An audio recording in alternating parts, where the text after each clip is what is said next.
Hello and welcome to the 27th episode of When I Was Your Age. I'm your host, Roland Parker, coming to you from a snotty household. And as always, it is a joy, pleasure, and a treat to have you here.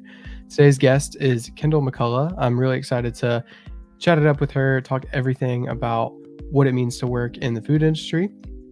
That's basically it there. Before we bring Kendall on, though, a little bit of housekeeping as always.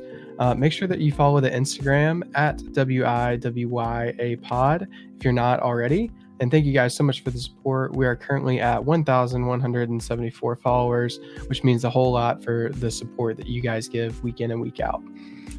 If you are listening for the first time, consider giving us a follow on Spotify, Apple Podcasts, Amazon Podcasts. You can watch episodes on YouTube if that's more your jam as well. And you can find all the links to those places in the link tree in the Instagram bio. But without further ado, let's go ahead and bring Kendall to the stage. Kendall, how's it going? What's going on with you? Hello, I'm good. Thank you so much for having me on. Very excited to be here. Just a simple night at home tonight. I'm off tonight, so woohoo. Nice, awesome. You got any Super Bowl plans? No, probably just be at work, honestly. But if I could watch it at home, I will hope to. Nice, excellent, love that. Well, let's make sure if you guys are not following Kendall on Instagram that you go ahead and do that. We've got the @ up there in the stream, and we'll make sure to include that in the description as well. But without further ado, Kendall, let's get into some get to know you questions. All right. All right. So, where are you from, and where do you currently live? Okay, so I'm from. I was born in Nashville, Tennessee, and I lived in Mount Juliet, Tennessee, pretty much my whole life. I went to school in Louisville, Kentucky, and then I moved back to Nashville, and now I currently reside in Maryville, Tennessee, actually at Maryville College. Go Scots, love that. Okay, Go Scots. where did you go to school in Louisville? I went to Sullivan University. It's like a tiny technical college, and I went there. Nice, love that. That's awesome. Okay, and what do you do? I am currently the pastry sous chef of Dogwood at Blackberry Farm. We're a Relais Chateau property, which means we're a fancy little property. And I've been working there for, I think this will be my 5th year. Wow, that's awesome. Yeah. It's cool to stick around any place for that long. But I imagine that especially that environment has got to be an interesting spot to be. And how old are you? Kind of a theme of the podcast for us. Yes, I am 26. I'll be 27 in July. Nice, love that. And what piece of media are you currently enjoying? So think book, podcast, music, TV show. What are you into right now? Ooh, okay. So podcast, I love my true crime. I'm currently listening to Cult Leader by Spencer Henry. You Okay. can get it on all streaming services. It kind of is like a deep dive into like offbeat subjects of crime and cults and things like that. So it's very fun. Nice. And I'm reading the Throne of Glass series currently on book 2 for my ACOTAR girlies out there. Excellent. Yeah. That's awesome. Okay, so two true crime. Well, one is not really a true crime one, but have you listened to S Town? I have not. Oh, very good. It Okay. it resonates with me because it's set in probably like 30, 40 minutes away from where I'm from. Oh, cool. But it's just there. It's funny because there's not like necessarily like a whole lot of crime happening. There's just a lot of intrigue. But it follows this really eccentric Southern man. And it's pretty interesting. I'll have to Um, give that a listen. That sounds yeah, pretty up my alley. yeah, S Town, very very good. S-Town. It was enthralling. I burned through it pretty fast. Heck Uh, yeah. Okay. love that. What's something that you'd consider a luxurious necessity? A luxurious necessity? Honestly, air conditioning. Mm, We're in the South. I need air yeah, conditioning. I hate sweating so much, and working in a kitchen, you need good air conditioning. yes, yeah, no doubt. So I consider it a luxury because I've been places that do not have it, and let me Mm, tell you, it is nasty. yeah, Um, it's so a gotta have hundred that percent. AC. Yeah, I feel that. Especially from like a sleep standpoint, I've got to be pretty arctic, and even then, I'm probably sticking a foot out in the night. Like I Oh, just gotta, if I'm hot or like sweating in any capacity, I'm not sleeping restfully. it's so true. Alex and I, we honestly keep our windows open all winter, which I know is like crazy, Mhm. but we don't turn the heat on during the winter. We just open the windows and let the cold air come in. Nice. I We love it. like it cold. I love it. That's awesome. Do you have any bits that you're doing? Running jokes, kind of jokes to yourself or, significant other, anything like that? Hmm. Honestly, I don't really know. I do this weird thing with voices and I do a lot of different voices throughout the day. Okay. So it just kind of will like strike and I guess that would be my running bit is just being weird. So no specific bit that I can actually think of at the moment, but you'll probably hear them pop out throughout the Sure. Okay, podcast. excellent. So, What's a good example of a voice that would show up? I like to do a little British accent here and there. I like to Nice. spring it in a little conversation. Nice. Yeah. Yeah. I get that. I think that's a pretty common one where people, that they're just diving into. I don't know what it is about a British accent, but it's a fun play to make. And It is. you can add some silliness It's to such a just yeah. anything. They just sound also like so proper, and so anything you say, it just sounds so much more delightful in a British accent. Mhm. Yeah, and Yeah, there's a lot of different flavors too, like, you could go, like, Cockney too that yeah. and add some real flair and flavor to it. I love that. Can I hear your best British accent? It's a oh, man, I don't it's a see, now I'm all in my head about it. Um, I don't know what I'd even say. It's a okay, here's kinda what stands out to me, Mhm. lately in a British accent is, like, a lot of the those people on, like, Love Island or anything like that. So, Uh huh. you g you know, it's a "I'm really feeling you, yeah, and, I feel like you got it's a bit of proper banter and, we get on well." Like, it's a That's that kinda pretty one. good. Thank you. That's That one pretty kinda good. sticks thank you. That one sticks out to me a lot. But there's so many different, like, kinds that you can go with too. It's its own thing for sure. Yeah. Okay, next question. I love getting to ask this question because we compile all the answers into one playlist. So if you've seen it and you know it, then you should be excited for it. But what uh what would you replace the national anthem with if you had the opportunity? Yes. Anything kind of in your running playlists or song that So, sticks out to you? What would it be? so this was honestly the question I was the most nervous of for the podcast. I've been Okay, I've been thinking about this one a lot. And I don't know. I've There's so much music out there. How do you replace something so just American? sure. So I don't know, honestly, and this probably just because I feel like it's my like song in life. Is probably Vienna, by Billy Joel. Oh, Um, yes. yes, and I Oh, know it's technically about Vienna, so it's not really a great American or national anthem, but it just like I don't know. I think it focuses on things that we need to like kind of slow down, take a moment, relax, and just everything is gonna work out. And I think that's just kind of how life is. So yeah. that's what I would pick for at least myself. Yeah, one, I really love that song, and two, I had a period of time where, like, anytime I cut the grass, especially when we were living in Maryville, Hmm. anytime I cut the grass, I listened to that album. Oh, And it was just, like, a good length, like, it, like, broke up, like, the different, like, areas, like, that I needed to hmm. cut really well. And I could, like, make up a little, like, story in my head too, so, I I don't like know, there that. was just something about that album that is that The Stranger? Is that the name of the album? It feels like it might be.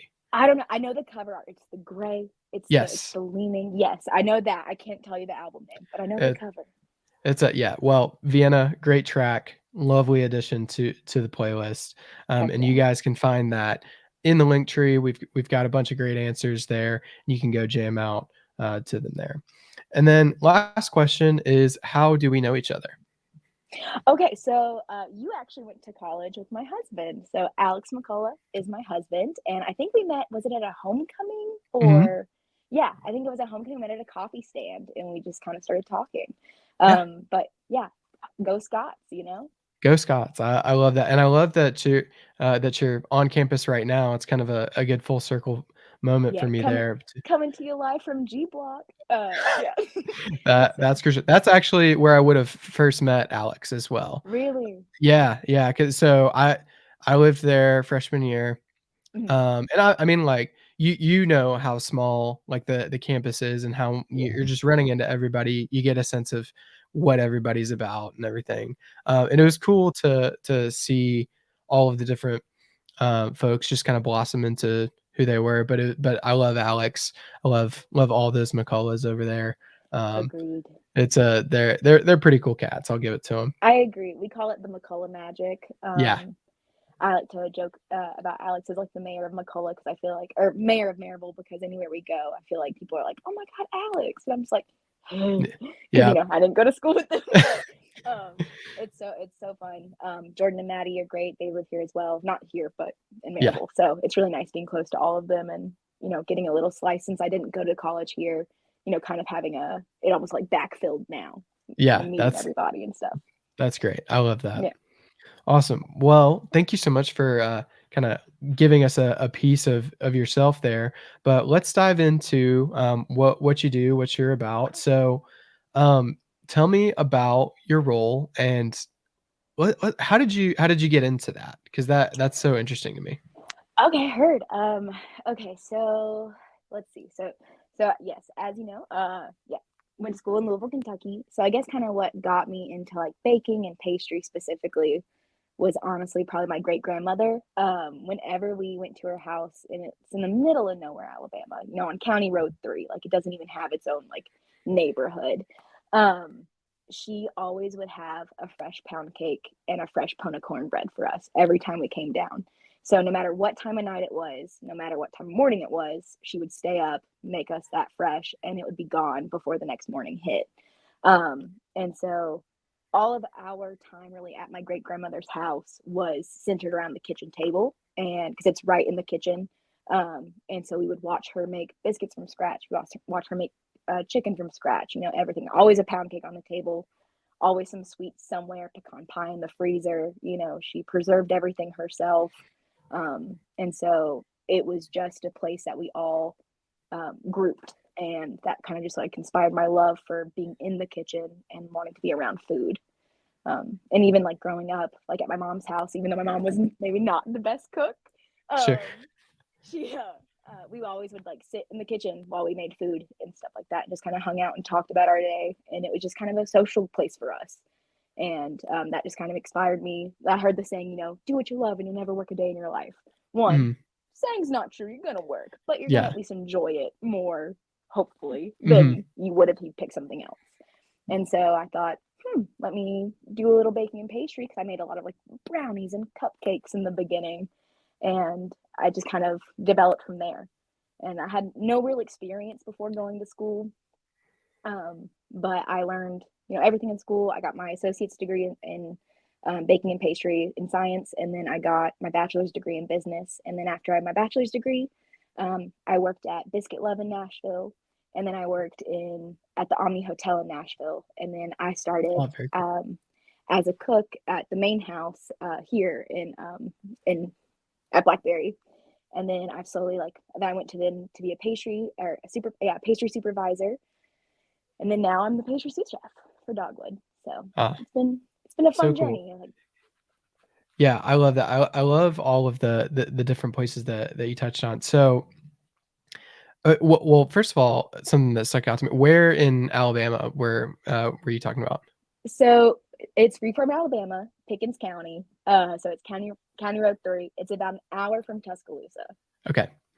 It's a very cool. So I'm an Alabama fan. Hey, I'm from Birmingham, and that's where I'm calling from now. So that's great to see. But I also have similar kind of memories of my grandmother. My dad is from Pleasant Grove, and very I just nice. always remember like shelling pecans and like shucking corn and like her making Yeah, cornbread, um, and like just lots of dishes that I like. Associate very specifically with that. So it wouldn't surprise me if a lot of people, you know, who work in food, they attribute it to one person or, you Yeah, know, a group of people. I think Jack had a similar answer when he was talking about, you know, his family. So yeah. that's great to see. So tell me about training, Okay, because pastry is very, you know, that very exact, and there's a hmm lot of difficult techniques. So like, tell me about training and learning all of that because that seems so difficult. okay. It's honest. I'm a shatter an illusion. I think anybody can do pastry. I really do. So I think pastry is compiled of about 5 structures, like 5 formats to learn, techniques, I guess I should say.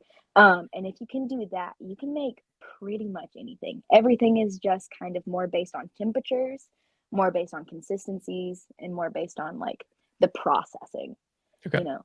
Um, but I mean, for me, so yes, I went to school pretty much knowing nothing. So my first quarter of school was to do like culinary, and then after that, I got to move into my baking classes. And I would say my worst class was definitely my breads class. I'm not a bread Okay. gal. But essentially, like you start by making biscuits, you start by making, quick breads and things like that, and then you kind of move into cakes, then your breads, and then like your more advanced like chocolatier work and sugar work and things like that as you go. So you're building a foundation from the very beginning.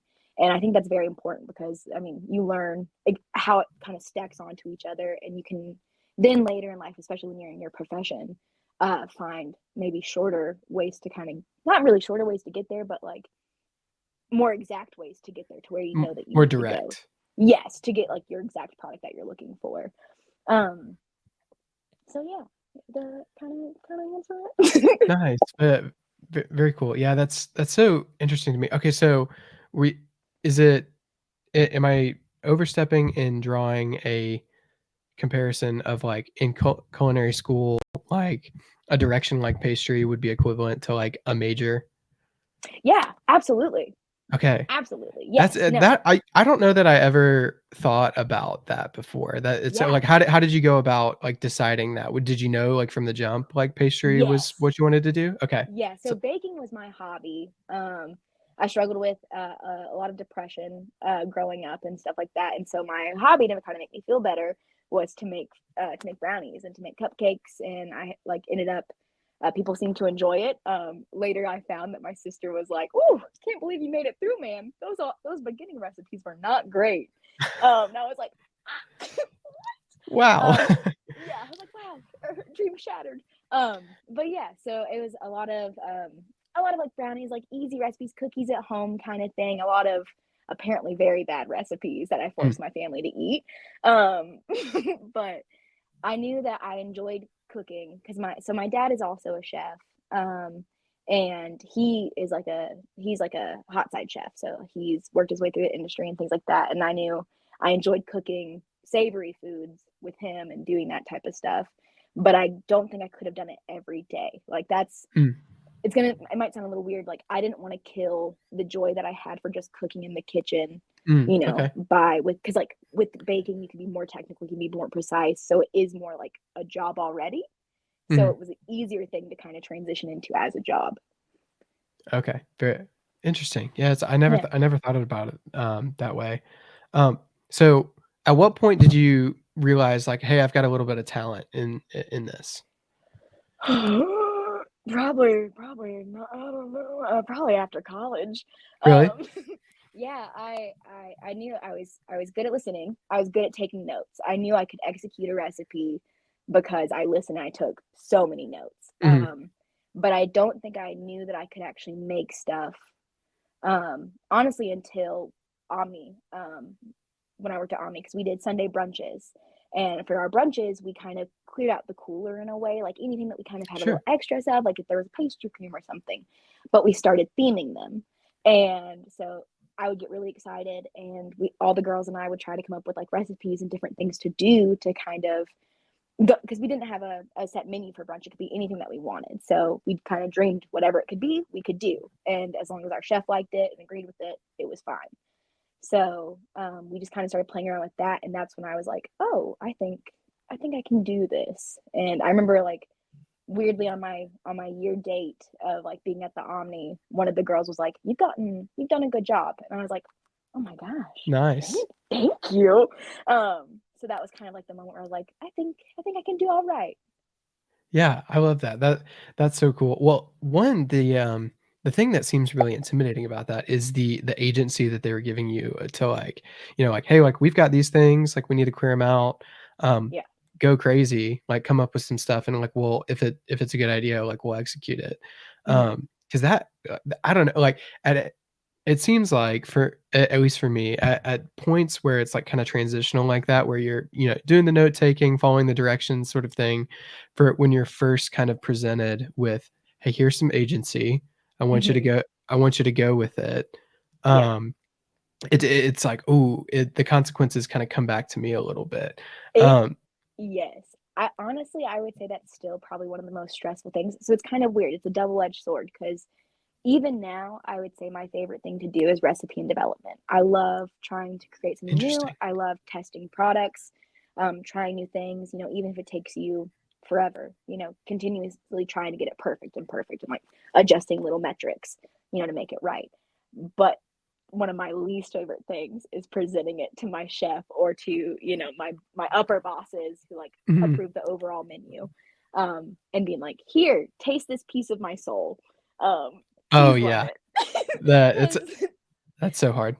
it is, because like it is like your baby, and you present it, and you're like, okay, like obviously being able to take notes is extremely important. You should be able to be criticized, and some people are nicer than others about it, in the way that they do it.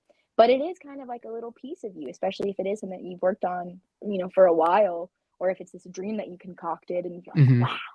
Because I think one of the things that I've learned, like just because it may be a good dessert, doesn't mean it's a great dessert. Just Oh, because okay. it's nice doesn't mean it should be on the menu, or that it, beats another item that you've made previously. So just because it's Sure. good doesn't mean it's amazing. Right. So Okay. it's kind of, yeah, it's a little humbling, which is great. It's always great to be humbled. I believe having humility is huge in this career.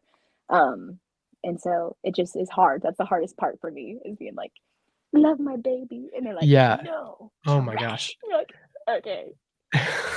That seems so intimidating, like, 'cause it feels a bit like wearing your heart on the outside of your chest, like, Yeah. "Hey, I conceptualized this, I executed it, Hmm.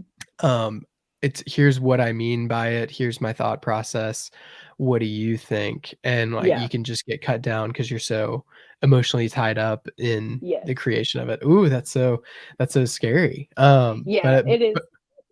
To this day, probably my least favorite part. But when you get it right, that feeling of like, I did that, and like seeing somebody actually enjoy your food, I think is the most wonderful thing, because it's not just nourishing somebody at that point, it's taking them to a different level of enjoyment.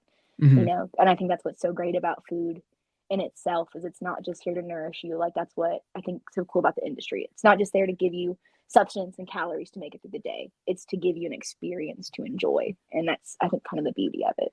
Yeah, 100%. Well, what you're saying right now reminds me very vividly of the scene in Ratatouille when he's going to his brother Emile, and Hmm. he's like swatting the trash out of his hand, Yes. and he's like, "Don't hork it down. Don't like you need to be thoughtful about it."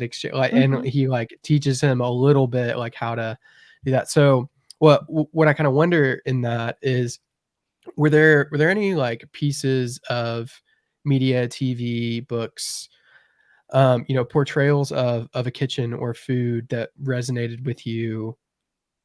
Just like Ratatouille is, like, a really big one for me. The Yeah. Bear, obviously, is a huge one Yep. for right now, but, like, what else kinda sticks out for you?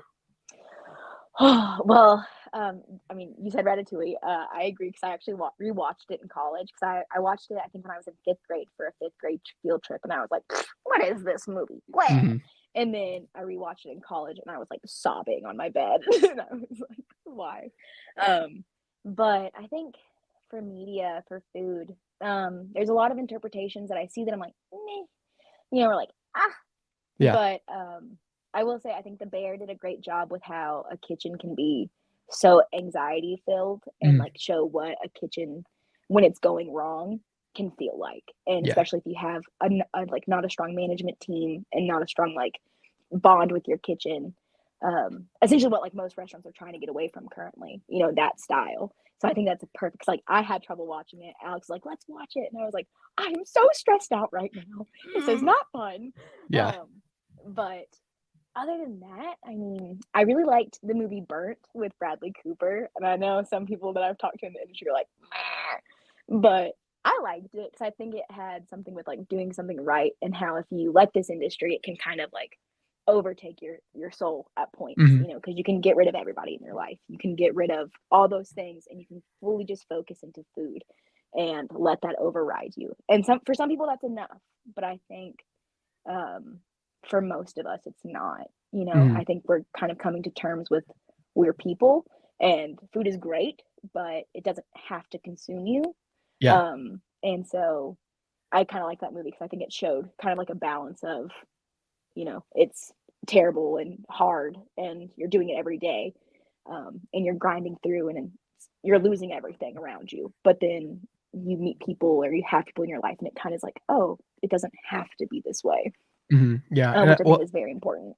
so it's in the way that you're describing it, that sounds kind of beautiful because like people get caught up in their work so much, like it becomes, their identity and they lose people around them. I've not Yeah. seen it. You said Burnt with Burnt. Bradley Cooper. Yeah, it's Bradley Cooper. It's a little dramatic at times. There's some romance, but Oh, uh, very good. but I enjoyed it overall. I thought it was pretty good. Nice. Okay, so you mentioned that somebody else, was kinda poo-pooing it. Is it Yeah. kinda split in the industry, like, what people think of it?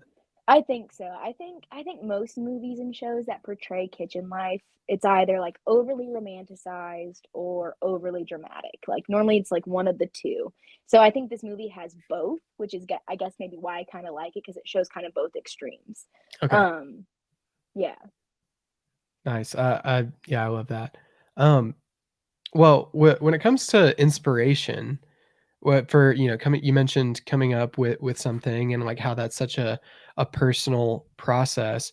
What kinda places do you look to come up with new flavor combinations or, like, just kinda get out of your head or into your head? I don't know yeah. the right wording there, but what do you look for, and where do you look to?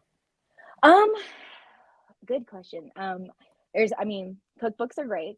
Cookbooks are forever. You know, they're never going to go away. There's always going to be some great recipe. The internet can also be great. You know, it has like with Instagram and TikTok, you can see all these beautiful techniques and all these beautiful flavors that people are using. And it's really kind of wonderful that we have this much information at our fingertips to be able to use. But I think for me, I think my favorite is kind of memories and other people's memories. Mm, Um, because I think again, like with food, like I think it's such a beautiful connection piece and something to be truly enjoyed. So if I can get somebody to think of a memory for their life, or if I can reflect on a memory from my life, I think that's where my favorite food comes from. yeah. Um, Kind of an example is I currently have um, a butterscotch mousse with a banana jam, a sorghum peanut brittle, and toasted meringue. And it has a chocolate peanut torte on the bottom, and it reminds me of my great grandfather because I call it Grandpa's Pocket. That's not what it's called on the menu, but I lovingly refer to it as Mhm. Grandpa's Pocket because my grandpa always had butterscotch candies in his pocket. He had banana moon pies by his chair. We always had some peanuts in the house. My nana had Spanish, or not my nana, sorry. My great grandmother had Spanish peanuts always on like in little bowls and ramekins around the house and stuff like that. So like it makes me think of them, and I think that he would enjoy it if he got to eat my food today. So I just like to have memories like that. And then it actually someone else from work, his name is Greg. He was telling me about a banana loaf that his mother made him as a child, and so he's obsessed with our banana jam because of that, and that just kind of warms my heart because it not only is something that I get to enjoy making and touches my memory and like soul, but it touched him a lot. I think it's really awesome. I think it's amazing. That is really amazing. I think that what you've said right there really kinda speaks to the personal resonance of what food can do. Yeah, And that's why can be so special. Gosh, and not to like toot the horn of Ratatouille again, but like in one of the last scenes when the food critic Ego is like he's Yes. like brought back to that place when he's a kid, and his mother would make him ratatouille to cheer him up. Hmm. It like so well encapsulates like I fully love agree. that. Yeah, Yes, I fully agree. I think one of my chefs recently gave me a piece of advice, and they said, foams, powders, crisps, those are all great things. There's a time and a place for them. But as chefs, we're making that for ourselves. For our people, we need to make something that touches them. We make those fancy things because it entertains us. We're not making it for them. So sometimes it's good to take a step back and say, what does a normal person actually want to eat? You know, like, yeah. and that's why like things like peanut butter and jelly are always such a classic, because Mhm. it's childhood, it's comfort, it's nostalgia. And I think those moments are so important to maintain in food, no matter where you're at. Yeah. It's okay to give you a little context about what I do. I work at a moonshine and whiskey distillery in Hey, human resources. hey, But so cool. I love human it yeah, resources. definitely. But what is kind of unique is a lot of the flavors that are coming out. They kind of touch on like some of those, those personal notes, memories.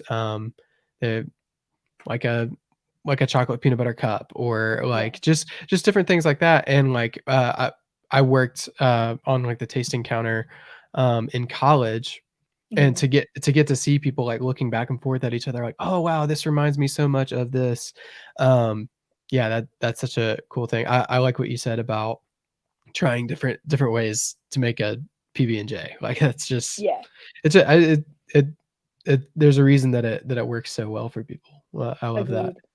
um, what wh- what's something that you'd really love to try and recreate in a new vessel? Ooh, something that I'd like to try to recreate in a new vessel. Ooh, that's such a good question.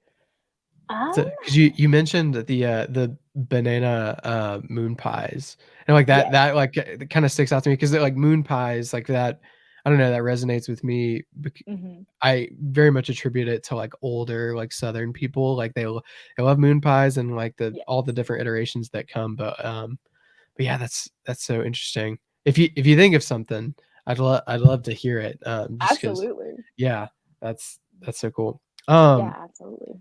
what what's something about your work that didn't come to you as easily and you had to work it out, develop it, grow it? Um, honestly, I would say probably keeping a level head in times of stress. It's not that I have like a bad temper per se, but I think staying calm is going to help you so much more in situations like of craziness than if you lose yourself. There were times like, because it can easily become like you're yelling at somebody because you're stressed, and it may not even be their fault, or you're Mhm, yelling at the wrong person. Like, it's just not, you can easily lose yourself in times of stress, because there are so many stressful moments in the restaurant. But if you develop those like kind of critical thinking skills of saying like, okay, I am a capable person, I can figure something out. Like, I may not be able to give the guest exactly what they want, but I can give something, mhm. and something's better than nothing always. Um, and I think I'm gonna quote another chef. I'm so sorry. No, go for it. Um, One of my chefs, I was working at Action Station, and I was we were carrying out like a speed rack full of desserts that we'd worked like 3 days on. And I'm working the Action Station, so he's taking me to where I'm supposed to go in the hotel, and we hit an electrical cord, and the rack tips over, and over half of the product is just on the ground now. There's things broken. I'm like, oh my god, my chef is going to yell at me.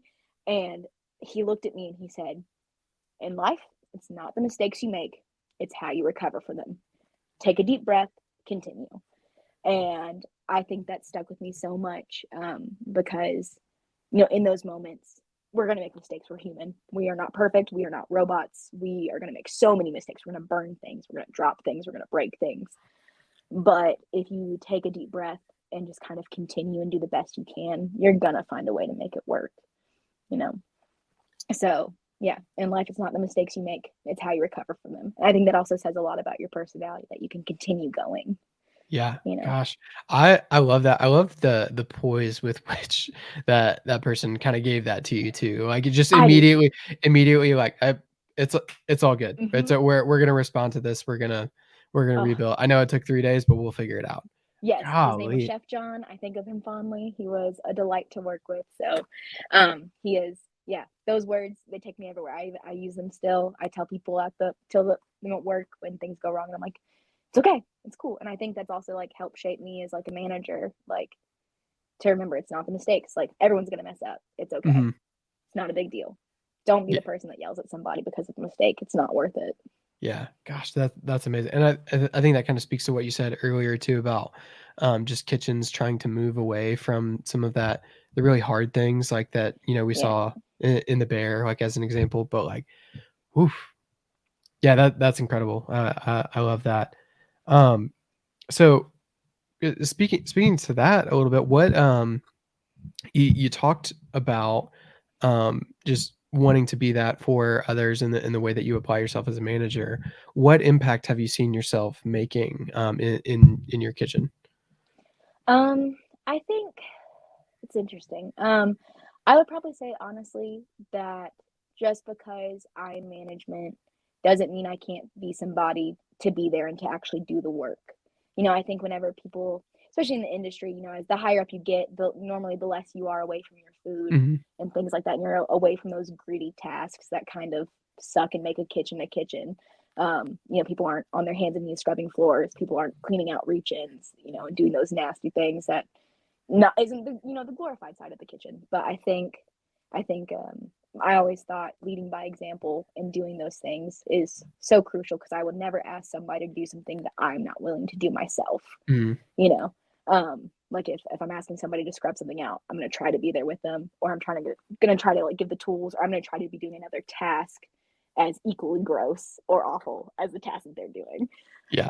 That way, they're not alone, and it's a team at the end of the day. And we have to work together, and we're all working towards the same thing. So I'm not going to put myself on like a pedestal of I'm a sous chef. Like I'm not going to do those nasty tasks. Mhm. Like no, do it, scrub it. It's fine. Yeah, that Yeah, definitely. There's a I have a really vivid vision of just like, I don't know, corporate kind of motivation of like the difference between a leader and a manager, and it's, like some guy on like a stack of like heavy stuff, and he's like on a desk, like pointing almost like a slave driver to the people who are like pulling the stuff, and then yeah, like in the next frame, like what a leader looks like, he's like out in front, and he's yeah. also It's like got something a to freeze frame. yeah, yeah, and like it's a little goofy, but Yeah, I think it speaks a lot to what you're touching on. It's working alongside people. You're making the decisions, helping like guide them through this stuff, but you're in the trenches with them. That's yeah, absolutely. I think that's what I've always wanted from management. So that's what I try to give myself. And I'm not perfect. I do my own things, but yeah, if that's something that I can at least do for them and do for my company, I will. yeah, I love that. Okay.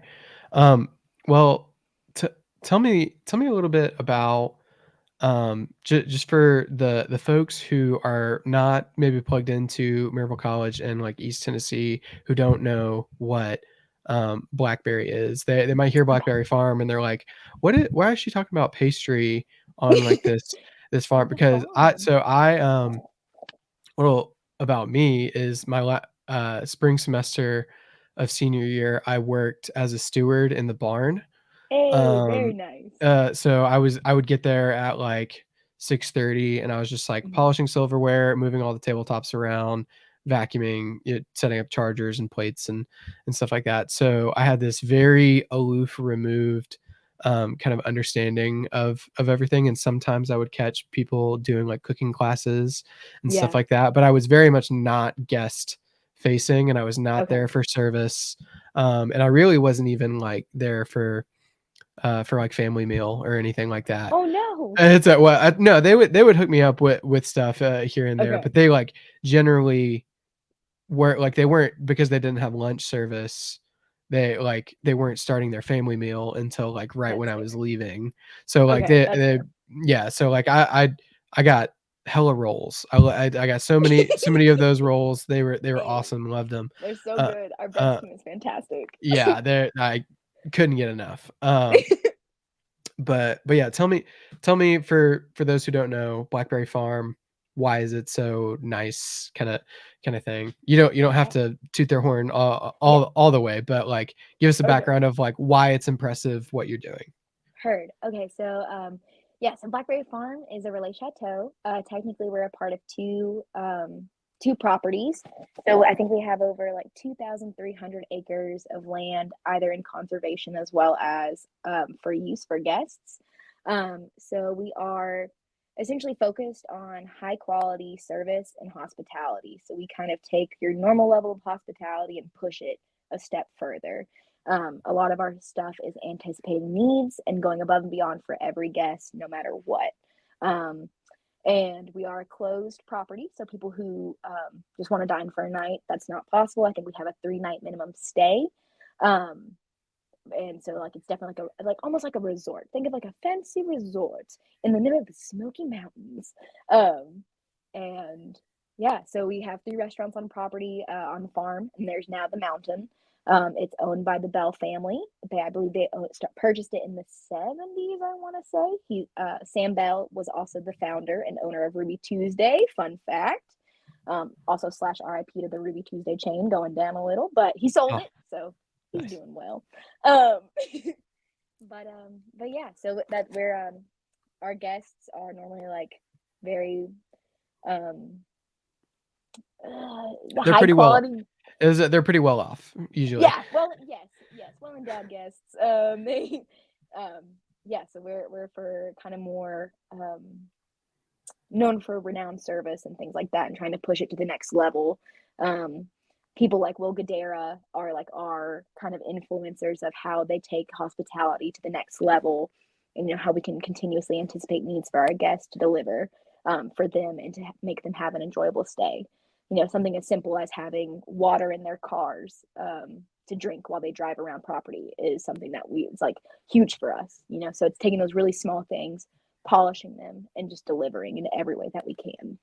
Yeah, love that. Well, I had a couple reasons for having you outline that. One is I wanted to kinda get people in an understanding of, like, okay, like, I wanted them to know, like, that it's important that you have this information so that you understand what Kendall's doing is impressive. Oh, It's because, like, it's like, I think there's a difference between, like, making cupcakes, like, out of a shop versus, like, being a Sous Pastry Chef, at this really impressive resort. So, like, unless you have that well, thank you. context, you don't get the full picture. So, like, I know it, but I wanna make sure everybody else knows. And then 2, what I wanna, kinda ask you about is how does that culture of, um, unreasonable hospitality, how does that translate to your work? Okay, so probably for me, the unreasonable hospitality is trying to make sure everything is the freshest and highest quality of dessert it can be. It's also anticipating things for birthdays and celebrations, anniversaries, sending out extra desserts, or making a cake for somebody for their birthday as a wow, and trying to deliver on moments for them to create an experience. Um, so we just kind of continuously push to try to do that and to be ready for kind of anything. Because in a day, you can get, um, we have 5 anniversaries tonight, or we have somebody who's being engaged, or, oh, we messed up here, but let's try to overcompensate over here. That Mhm. way we can kind of really push the envelope and give them a great night. So it's all like for the property, it's all moving parts that we try to kind of syncopate up and to use in tandem with each other to create this really wonderful experience for our guests. And I'm just a little slice of it. I just try to handle the desserts and the sweets and send them on the way happily. Nice. I love that. Well, yeah, thank you for the outline there.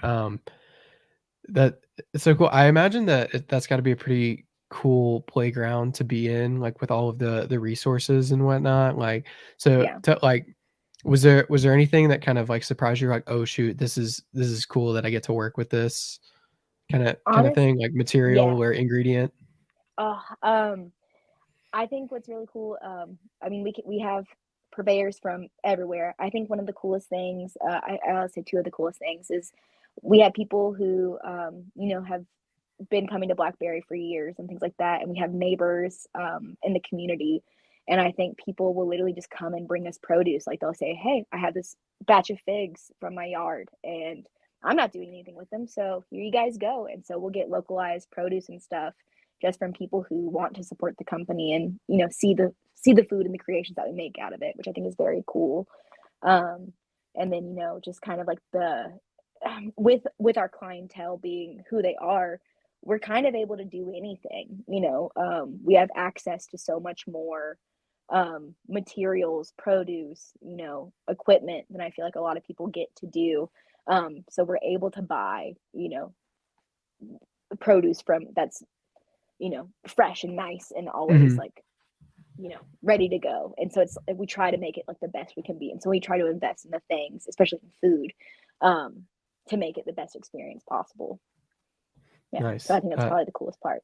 That's cool. Okay, I'm gonna go back a little bit and ask you a question that I asked Jack. Okay. His area of expertise is a little bit different, Mhm. but I would think that working in pastry and stuff that you've got a little transfer of skill. I would say. What's your favorite way to prepare an egg, and what's your least favorite way? Ooh, okay.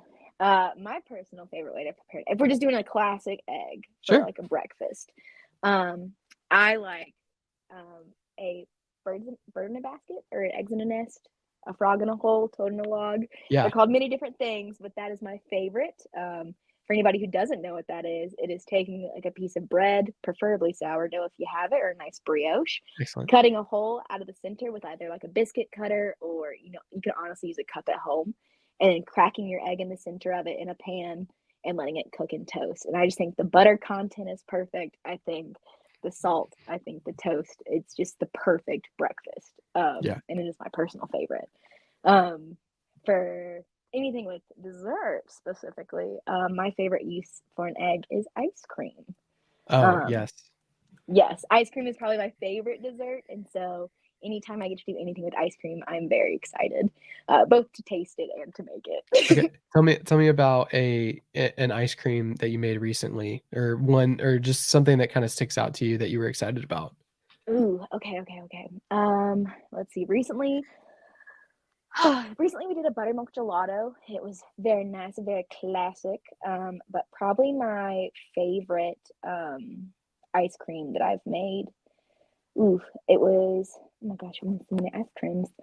Um,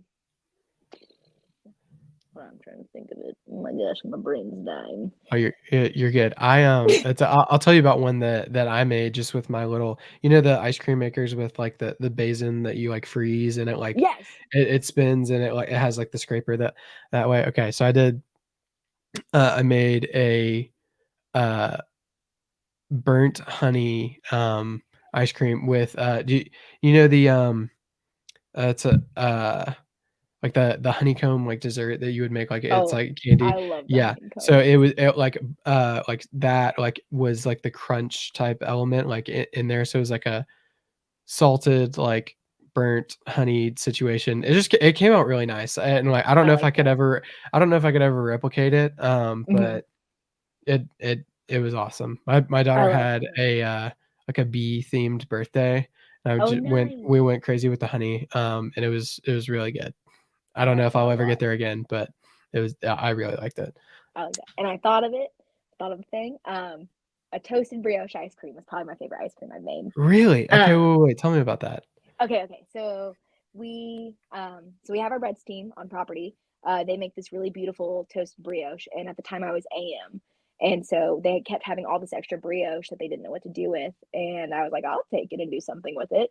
And I ended up taking the brioche, sprinkling a little extra cinnamon on it, toasting it in the oven, till it was nice, crispy, like get that nice caramelization in it.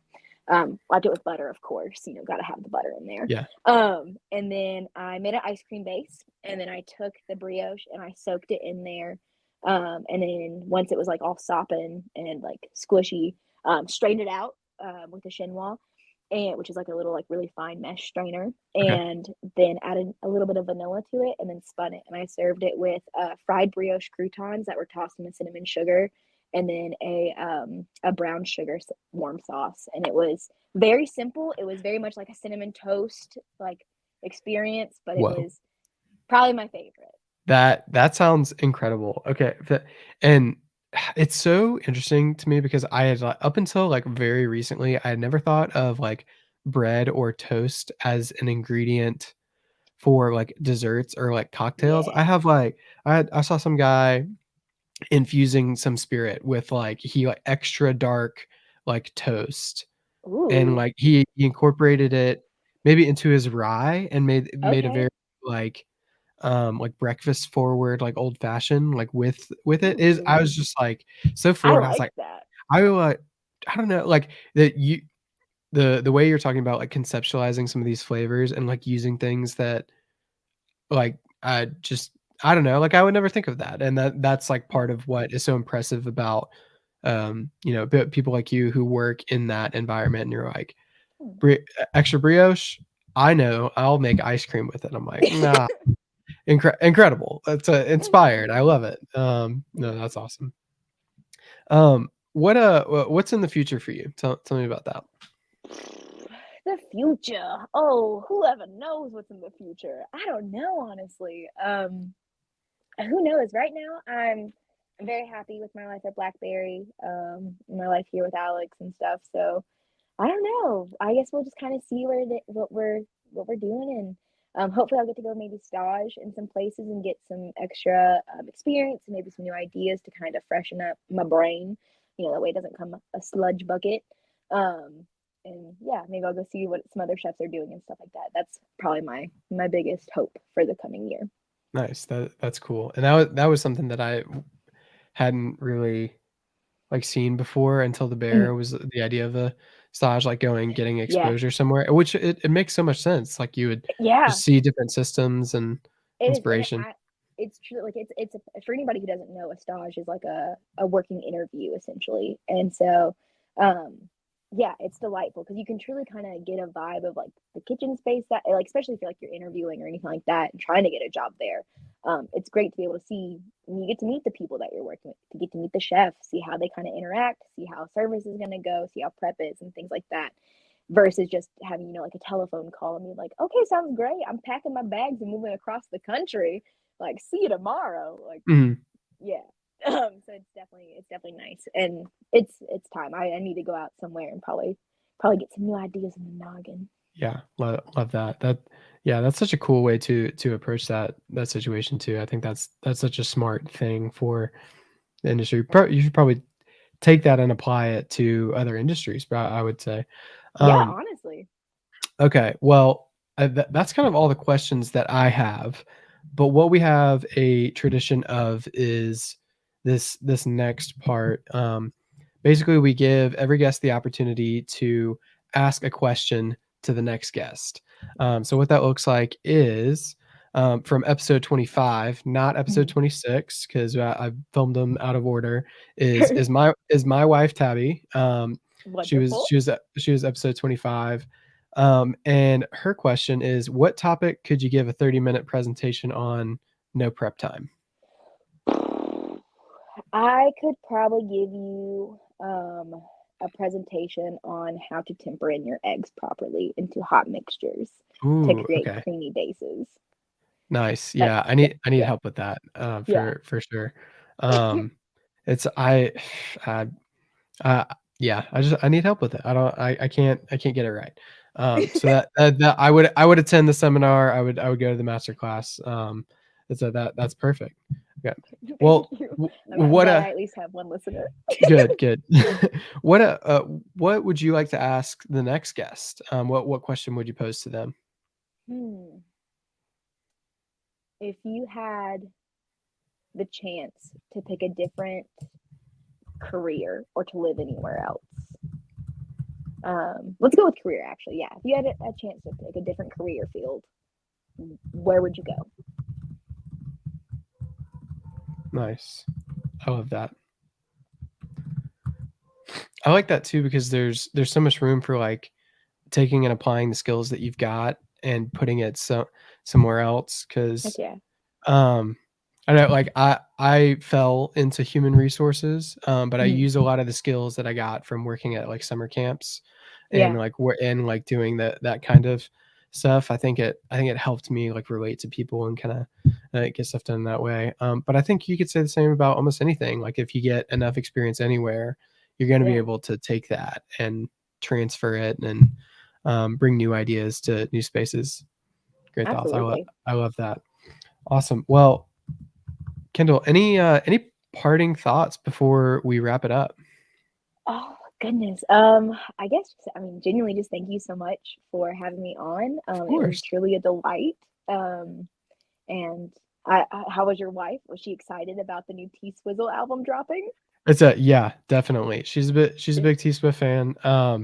She's a little bit numb to it at the moment. She just had a root canal.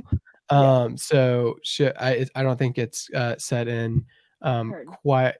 quite yet. But no, she's amped about it That's for sure. awesome. That's No, of awesome. Yeah. But no, but thank you so much for having me on the podcast. I truly course. enjoyed it. Feel very honored to that you even thought of having me on here. So thank you so much. And I Absolutely. think what you're doing is really amazing. I heard Jackson. He said that that you've been working on this for a really long time and have always wanted to do something like this. So I think you're also an inspiration for doing what you love and chasing what you like to do. So I think it's Thank really you. awesome. Thank you. I appreciate that. Awesome. Well, that's going to conclude episode 27 of When I Was Your Age. Thank you guys so much for listening, and we'll catch you in the next one.